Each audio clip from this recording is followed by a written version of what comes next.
సుమోటోగా నా ముందే జరిగింది, నేనే సాక్ష్యం అని చెప్పి రావాలి కదా. అది కదా కాకి యూనిఫామ్ చేయాల్సింది. కానీ రెడ్ బుక్ రాజ్యాంగం రారెవరు. అలవాటుగా మారిపోయిన పరిస్థితులు ఇవాళ పోలీసులు యొక్క విధి నిర్వహణ చూస్తుంటే. నంద్యాలలో నిన్న జరిగింది, నిన్న తెల్లారుజామున. మరి ఇది ఎంత అంటే హేయం. ముగ్గురు కూడా తెలుగుదేశం పార్టీ నాయకులు, చంద్రబాబు నాయుడు గారు కానీ, పవన్ కళ్యాణ్ గారు కానీ, లేదా భారతీయ జనతా పార్టీ మోడీ గారు కానీ సిగ్గుపడాల్సినటువంటి పరిస్థితి. మీ నాయకత్వంలో నడుస్తున్న ప్రభుత్వంలో, మీచే నడపబడుతున్నటువంటి ప్రభుత్వంలో పోలీసు వ్యవస్థ ఏ రకంగా మీరు దిగజార్చారనేది ఇవాళ నంద్యాల జిల్లాలో జరిగినటువంటి హత్యా సంఘటన. ఎంత కిరాతకం అంటే, నారపరెడ్డి అనే ఆయన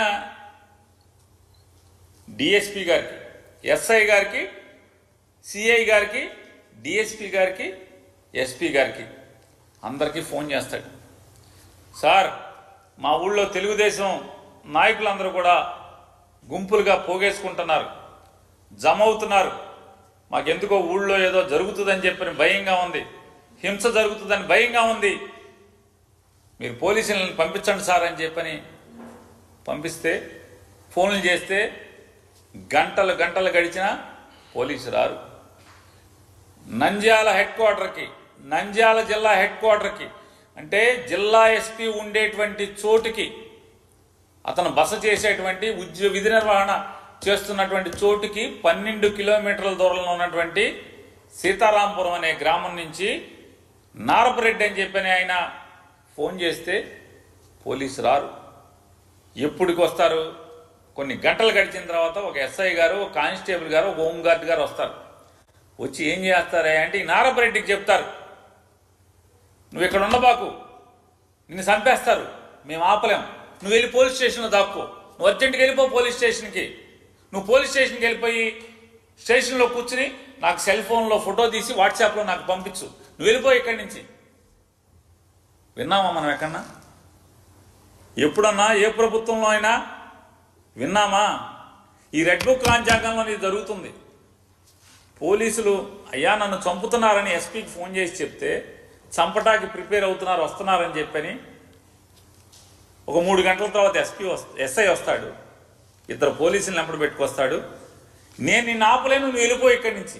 ఎస్ఐ గారు, ఒక పోలీసు సబ్ ఇన్స్పెక్టర్ గారు, నిన్ను కాపాడలేను, నిన్ను చంపేస్తారు, నువ్వు వెళ్ళిపో పోలీస్ స్టేషన్కి. పోలీస్ స్టేషన్కి వెళ్ళిపోయి నాకు వాట్సాప్లో ఫోటో దిగి నాకు పంపించు.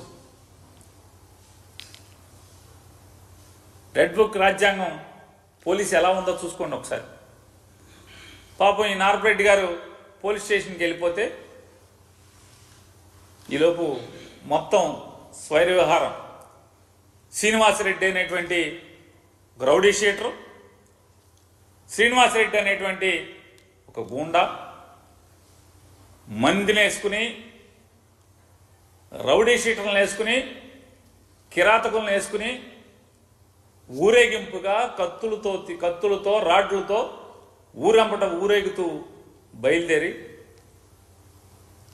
ఎవరైతే ఈ నారపరెడ్డి ఇంటికి వస్తూ దారిలో నారపరెడ్డి లేడు, పోలీస్ స్టేషన్కి ఎస్ఐ పంపించేశాడని చెప్పని కౌరు తెలుసుకుని, మనం ఎవడొకడిని చంపాలని వచ్చాం కాబట్టి నారపరెడ్డి తప్పుకుంటే ఎవడొకడిని వేసేయాలని చెప్పని సుబ్బారాయుడు అనేటువంటి ఒక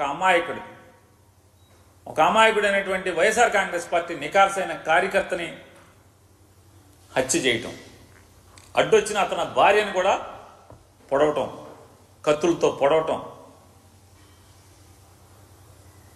ఇది నిన్న నంద్యాలలో జరిగితే మొత్తం వాళ్ళు స్వైర విహారం చేసి హత్య చేసేసి ఆ హతుడి యొక్క భార్యను పొడిచేసి వాళ్ళందరూ కూడా తాపీగా ఊరేగుతూ ఊరు దాటితే అప్పుడు ఎస్పీ గారు మళ్ళీ 3 చిల్లరకి ఫోన్ చేస్తాడు ఈ నారపరెడ్డి అని ఆయనకి. ఎరా ఫోన్ చేసావు కదా, బతుకున్నావా అని. ఏం చేయాలి? ఈ 60 రోజులు రెడ్ బుక్ రాజ్యాంగం వచ్చి రాకముందు అయితే పోలీసులు ఏం చేసేవాళ్ళు? మొత్తం పరిగెత్తేవాళ్ళు, బెటాలియన్ పరిగెత్తేవాళ్ళు కదా. అయ్యా చంపేస్తారని ఫోన్ చేస్తే ఎస్ఐ దగ్గర నుంచి ఎస్పీ దాకా 3 గంటల తర్వాత ఎస్ఐ వస్తాడు. వచ్చి నేను నిన్ను కాపాడలేను, వాళ్ళు చంపేస్తారు తెలుగుదేశం వాళ్ళు. పుణ్యాత్ముడు లాగున్నాడు ఎస్ఐ. ఈ రెడ్ బుక్ రాజ్యాంగంలో పుణ్యాత్ముడే ఎస్ఐ.